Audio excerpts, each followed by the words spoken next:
አቤት ጠራሽ? አንቺ ሴትዮ ድግምት አለብሽ ወይ? እኔ እንኳን የለብኝም። አንቺ ግን እንደዚህ ተስገብግበሽ ጠርተሽኝ ድግምት አለብሽ እያስባለሽ ሰይጣን እንዳለብሽ በጣም እርግጠኛ ነኝ። ኡፍ እንግዲህ እንድትመጣመጭብኝ እኮ አይደለም የጠራሁሽ፣ የጠየኩሽን ብቻ መልሺ። የምን ድግምት ነው ደግሞ የምታወሪው? እና እንዴት ነው አስረጅኛ። እንዴት ነው በአንዴ ሁለት ሰው ከአንቺ ፍቅር የሚይዘው? ያው መመረጥ ነው መሰለኝ። እኔ እንደውም ውደዱኝ አላልኳቸው። አታሳብጅኝ። ቆይ አንድ ጥያቄ ልጠይቅሽ። አንቺ ከኔ በምን ትሻያለሽ? ከውስጥ ማንነት ጀምሮ እስከ ውጫዊ ውበት ተመልከችኝ እስቲ ምን ይወጣልኛል? እስኪ ተመልከችኝ። እኔ አስቀያሚ ነኝ እንዴ? አንተ ሰውዬ በልሆና ታወራሃል እንዴ? ሚራ እንዴ ቆይ አንቺ አይገባሽም እንዴ? መቼ ነው እኔሽን ብገልጪው? እኔ ልሆናን አፍቅሬያታለሁ፣ ፍቅር ቅር ያደረኳት እያልኩሽ። እሺ ከዛስ? በአንተ ፍቅር ታውራ የእህቷ ገዳይ መሆንን የምረሳው ነው የሚመስልህ? እንደዛ ነው የምታስቢ? አትልፊ እያልኩሽ ነው። በቃ ትዳርሽን ጠብቂ። የኔና አንቺ ፍቅር ቦምብ በጥይበት ራሱ ተመልሶ አይመለስም። በቃ ስለዚህ ሁሉንም ነገር ትውት ብታደርግ ይሻልሽ።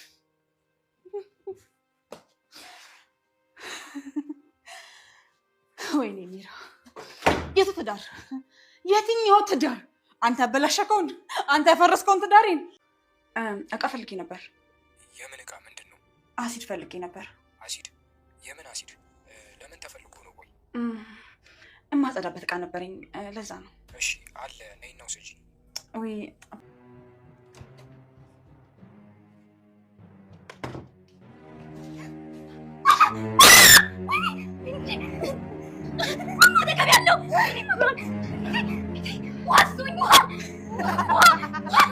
ሚራ በቅናት መንፈስ ተነሳስታ ሉሃናን ፊቷን የሚያበላሽ ነገር ረጨቻት። ሁለቱም ወንዶች አንቺን የሚወዱሽ ከኔ የተሻለ ምን ነገር ስላለሽ ነው በማለት ሉሃናን ስትጠይቃት ከአንቺ የተሻለ ስብዕናና ከአንቺ የተሻለ እንዲሁም ውበት አለኝ። ቅናት መንፈስ የተነሳሳችው ሚራ ወደ ሱቅ በመደወል እቃ የማጸዳበት ብላ ትዕዛዝ አዘዘች። ሱቁም ለምንድን ነው ያስፈለገው የሚል ጥያቄ ቢያቀርብም ግን የሆነ የሚያስፈልግ እቃ ላጸዳበት ነው። እዚህ ጋር ስሙን መጥራት አላስፈላጊ ሊሆን ይችላል። ባልጠበቀችውና ባላሰበችው ሰዓት በር ስር ተለጥፋ በመጠበቅ ፊቷ ላይ ረጨችው። ነገር እሷ ያለችው ነገር ከሆነ በእውነት የረጨችው ሉሃና ከዚህ በኋላ ስራውን መስራት ልትቀጥል ትችላለች። አትቀጥልም። በእርግጥም እሷ ናት እንግዲህ ተዋናኟ ደግሞ ወይም በሷ ስም ነው ያለው። አቋም አትችልም። ምናልባት ያ ነገር ስህተት የሆነ ነገር ስተዋት ካልሆነ በስተቀር ባለሱቆቹ ምናልባት የሚራን ክፋት የሚያውቁ ከሆነ ምናልባት ልክ ያልሆነ ነገር ሰጥተዋት ከሆነ ነው እንጂ ሉሃና ልትጎዳ ትችላለች። ሰላም ጤና ይስጥልኝ ውድና የተከበራችሁ መላው ዓለም ያለ ኢትዮጵያና ኤርትራውያን እግዚአብሔር ይመስገን ደህና ነኝ። ሉሃና ድራማ ክፍል 32ን አብረን እናያለን። ሉሃና እህቷ ጠፍታባት እህቷን ፍለጋ ወደ እነ አድናን ቤት መጣ። በዛው እናን ፍቅር ስለያዛት እዛው ቤት ዋላድር ብላለች። አሁን ደግሞ ሮቤል ሉሃናን እጅግ በጣም ወዷታል። ሉሃና ግን እህቴን ያገናኛኛን በሚል ስበብ ነው። ደግሞ ሮቤልን እጅግ በጣም ተወደዋለች። ሮቤል ደግሞ አሁን ሉሃናን ነው የወደደው። ሮቤል የገዛ ወንድሙን በሱ ምክንያት ነው እህትሽ የጠፋችው የሚል የውሸት የሐሰት ሉሃናንም ግራ ተጋብተው ነበር። እንዴት ይሄ ልታደርግ ቻለች? ሉሃና እንኳን በጥፊ ቀና ብላ ልታይም አትችል መልካም ስብዕና ያላት ልጅ ነበረች እና አድናን ሉሃና እጇን ስትዘረጋበት ግራ ተጋብቶ ነበር። ነገር ግን ብዙ ሳይውል ሳያድር ብዙም ሳይቆይ ከሚራ ጋር ሆኖ ሮቤል እንደሸወዳትና የሐሰት ነገር እንደነገራት ስለሰማች ሉሃና ምን አይነት መርዝ ነው እንደዚህ ይሸውደኛል? እንዴትስ እኔስ ተሸወድኩለት? እንዴት አመንኩት? እያለች ሉሃና ትጸጸት ነበር። አድናንን አሁን የት ላገኘው? እንዴትስ ብሎ ይቅርታ ያደርግልኝ ይሆን? ሸወደች ሉሃና፣ ተሸወድሽ ማትረቤንሽ እያለች ራሷን ትወቅስ ነበር ሉሃና። ሚራም ሮቤልን አንተ ሰውዬ በሉሃን ታውረሃል እንዴ? ሴትዮ መች ነው አይንሽን የምትገልጨው? ሉሃናን እኔ በጣም አፍቅሬያታለሁ። በአንተ ፍቅር ታውራ የእህቷ ገዳይ መሆን ግን እንድትረሳ ነው የምታስበው? ስለማታውቅ ብዬ ነው ይል ነበር ሮቤል። እያል እንጂ እውነቱ መታወቁ አይቀርም ትል ነበረ ሚራ። ተታወቀ ቀን ደግሞ ወይ ቂል ይዞ ትወርዳለህ አለበለዚያ ሲኦል ይሆናል መኖሪያ ትለው ነበር ሚራ። ካልነገርሻት በምን ልታውቅ ትችላለች ይል ነበር ሮቤል። ነገር እችላለሁ እኔ እጄን አጣምሬ አልጠብቅም። እሱን እንኳን እንዳታስቢው እኔ ያለሁበት ነገር ውስጥ አንቺ ያለሽበት ነግራትም ማወቁ አይቀርም። የጊዜ ጉዳይ ነው እንጂ ሁሉም ነገር መውጣቱ አይቀርም ያለች ሚራ ሮቤልን ስለምትወደውና ስለምታፈቅረው ከሱ መራቅ ስለማትፈልግ ወይም ደግሞ ሉሃናን እንዳፈቅር ስለማትፈልግ ሉሃና እህቷን ሮቤል እንደገደላት ለመናገር ዳር ዳር ስትል እና ታዲያ እውነቱን እንደሚታወቅ እያወቅሽ ለምንድን ነው ያደረግሽው? ይል ነበር ሮቤል። ሲወጣ እዚህ አልሆንም መደበቂያ ያለኝ ብዬ ስላሰብኩት ነው ነበረ። ሚራ የማያገኙኝ እኔን፣ አንተ ግን ብዙ ስራቸው መሆን ፈልገሃል። እናም ራሷን መውቀሷን ቀጥላለች። ሰው እንዴት ሁልጊዜ ይሳሳታል? ምን አይነት የማረባ ሰው ነኝ? ወደ አሁኑ ሉሃና ወደ አድና ትደውላለች። ስልክ የሚያነሳልኝ አልመሰላትም ነበር። ሲያነሳም ምንም አይነት ቅያሜ አልነበረውም። አድናን የዋህ መልካም ቀን ልብ ያለው ሰው ነውና ስታ ያለበትን ሲነግራት ወዳለበት ነበር የሄደችው። ሮቤልም ሉሃናን እንደምንም ብዬ የራሴ የግሌ ያደርጋለሁ ይል ነበረ። ዝም ካልሽ በቃ የግሌ ማድረግ እችላለሁ ይል ነበረ ሮቤል። ዝም ብዬ ልቀመጥልህ ታዲያ ለምን ደግሽ አልድርህም? እና እሱማ መልካም ነበር፣ ግን ደግሞ አንቺ አታደርገውም። ሚራ እኔስ አስቀያሚ ነኝ እንዴ? እስኪ ምን ይወጣልኛል በይኝ ትል ነበረ ሚራ።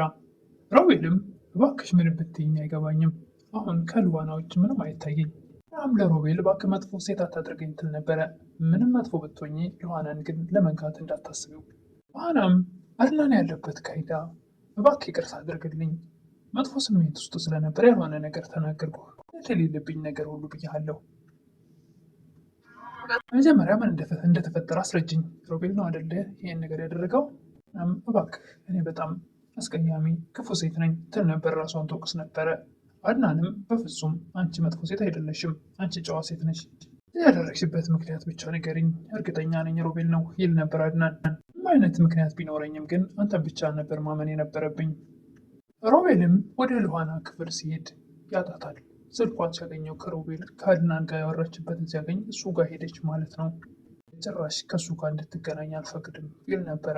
ሉሃናም አድናንን ልክ እኔ እናንተ አሁን እንደዛ እንደተኮራረፍን የሆንን ማስመሰል አለብን፣ እንደዛ እያደረግን ነው መሸወድ ያለብን እንጂ እንደተመልሰን እንደነበረ ከሆንን በፍጹም ሊሆን አይችልም በማለት እንደሰሩልኝ እሰራላቸዋለሁ በማለት ሉሃና ወደ ቤት ስትመለስ ሮቤል የት ሄደሽ ነው ግን ነበር።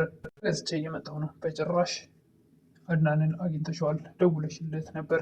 ስልኩን ብላም ልትዋሽ ብትሞክር ስልኳን ስላየው በፍጹም ሄደሻል ሲል ደውለሽ ነበር ሲላት፣ እሱንማ የክሱን ጉዳይ ተወው ልል ነው፣ ለሌላ ነገር አይደለም። በፍጹም እኔ ከሱ ጋር ምን ጉዳይ አለኝ ካሁን በኋላ በማለት ማስመሰሏን ትቀጥላለች ሉሃና። ምክንያቱም እንደሰራላት እንደሸወዳት ልትሸውደው ፈልጋለችና።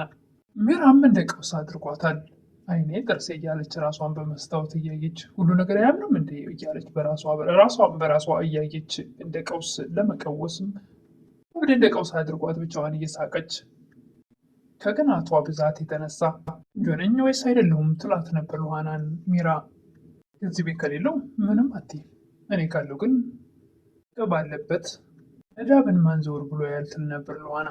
እናንም ለሉሃና ፍቅሩን እየገለጸላት አንቺ በመጨረሻ አንቺን የሰጠኝ ፈጣሪ ይመስገን፣ አንቺ ለእኔ እንቁ ነሽ፣ ቅስፈት አድርገን ወደ ፍቅር መግባታችን እኔ አላምንም ትል ነበር ሉሃና። አግኝተው ደግሞ የሚደራደራል እንዴ አንቺ እኮ ልዩ ሴት ነሽ ይላስ ነበር።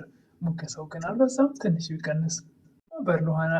በግሉ መኝታ ቤት ሆኖ ሉሃና ትመጣለች ብሎ ቆየችብኝ እኮ እያለ ክፍሏ ልሂድ በማለት አድናን የምታስብበትን አእምሮዋን ከስር ከስር እያልኩኝ ማሳት አለብኝ ነበረ ሮቤል። እውነቴን ነው የምልሽ ከልቤ፣ ማንም ቢመጣ ቢሄድ አንቺን አይተካም ይል ነበር አድናን። እውነት ግን አንተ ከልብህ ነው የኔ የዋህ ትል ነበር ሉሃና። የሰሞኑ ሁኔታች ግን ትንሽ ደብሮኝ ነበር ይል ነበር አድናን። ሮቤል ወደ አሁኑ በር ላይ ተለጥፎ ማዳመጥ ይጀምራል። ሉሃና ስላየችው አሁን ቀጥ ብለህ ከዚህ ውጣ፣ እሳይነህ ደጋግሜ እልሃለሁ፣ አሁን ቀጥ ብለህ ሄዳ በሩ ይታያል ትል ነበር። ዞር ብሎ ሮቤልን እንዳይ ነበር የሉሃና ፍላጎት፣ ግን አልገባውምና እንዴ ምን ነካሽ? በዚህ ቅስፈት ደግሞ ምን ቀየረሽ? ሉሃና በተደጋጋሚ በሩ ይታያል ትል ነበር። ወደ በሩ ሲዞር ሮቤልን እንዳየውና የሚያወራውን ነገር እንዲያቆም አለስለሰ ልሸውደኝ አትሞክር፣ በደንብ አድርጌ አውቃለሁ ስትለው ምን ሆነች ነው ግን ጤነኛ ነሽ እንዴ ታስደነግጭኝ ነበር አድናን። ሮቤልም ሉሃና ያለችው ነገር እውነት መስሎት ወንድሜ በቃ ካልፈለገችስ ውጣ አለችው። ውጣ አይገባህም እንዴ? ፈለገች እኮ በግድ አይሆንም። አሁን እያደረክ ያለው ነገር ከመድፈር አይተናነስም። ምንም በብስጭት ተነስቶ ወንድሙን በቦክስ ቦካክስ ነበር። አሁንም ማስመሰሏን ትቀጥላለች። አድናን ከኔ ጋር ነው ከሱ ጋር አይደለም ንግግርህ፣ የራስህን ጥፋት ለመሸፈን ደግሞ እሱን ትመታዋለህ እንዴ? ሲወጣ ከክፍሏ ሮቤልን ተጎዳህ እንዴ? አይደለም የኔ ቆንጆ፣ ለአንቺ ምንም ቢሆን እችለዋለሁ ነበር ሮቤል። ሉሃናም ደስ ሲል እንኳን መታህ እንኳንም ገጨህ እያለች እኔ ጀግና አድናን አንጀቴን ቂም ያጠጣህልኝ ትል ነበር ሉሃና። ግን የእውነቷን መስሎት እጅግ ደስ ብሎታል። ሚራም ሮቤልን አሁን እኮ ከእናት ጋር ስትስማው አይቻታለሁ ምናምን እያለች ሮቤል ሉሃናን እንዲጠራጠራት ለማድረግ ብትፈልግም ነገር ግን ካላመንክ ማየት አለብህ ብላ ወደ መኝታ ቤት ስትወስደው ሉሃና አልነበረችም። አድናን ብቻውን እንቅልፍ ይዞት ነበር። ሮቤልም ክፍልሽ አብሬ ልሁን በሚላት ሰዓት ሉሃና በፍጹም እሱ እኮ አሁን አይደለም ለሁሉም ጊዜ አለው። በስተመጨረሻ ሚራ ከአንዱ ባለሱቅ ትደውልና የምፈልገው ዕቃ አለ ትላለች። ምን አይነት ዕቃ ነው? የሆነ ላጸዳበት የፈለግኩት ዕቃ አለ ብላ ታዘዋለች።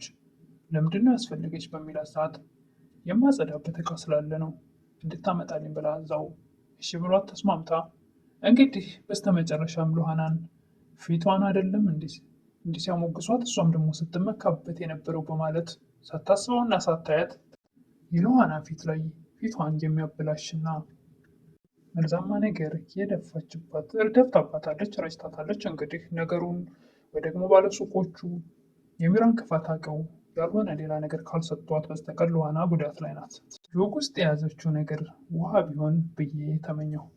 እንግዲህ ለዛሬ ሉሃና ድራማ ይመስል ነበር። በቀጣይ እስክንገናኝ መልካም ቆይታ እያልኩኝ አዲስ የሆናችሁ ሰብስክራይብ፣ ላይክ አድርጉላለሁ። አመሰግናለሁ።